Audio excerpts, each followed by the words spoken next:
Nonushta uchun yumshoqqina mazali bo'lichkali kotletlar tayyorlab olamiz.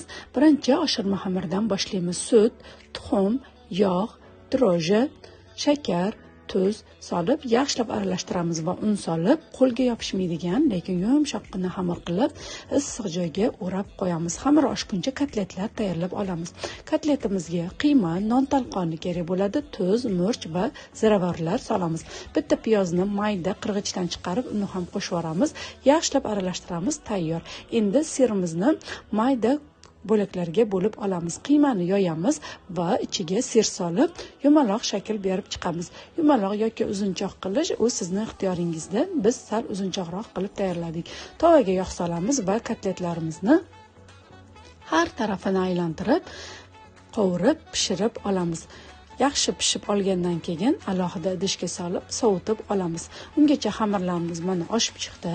Endi xamirlarimizni zuvolachalarga bo'lib olishimiz kerak bo'ladi. Yumaloq qilib, mandarindan sal kattaroq qilib bo'lib olamiz. Tayyor bo'lgan mana zuvolalarni bir uchini kesib chiqamiz. Xuddi videoda ko'rsatilgandek qilib kesib chiqasiz. Xamirni kotletni shaklida qilib yoyasiz. Undan katta yoki kichkina bo'lib qolish kerak emas.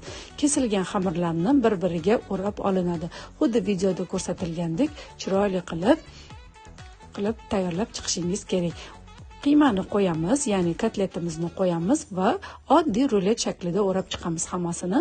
Ustiga tuxum suramiz va kunjut sepamiz. 180 gradusda 20-25 daqiqa pishirib olamiz. Juda ham chiroyli bo'lib pishib chiqadi. Mana tayyor bo'ldi bir zumda.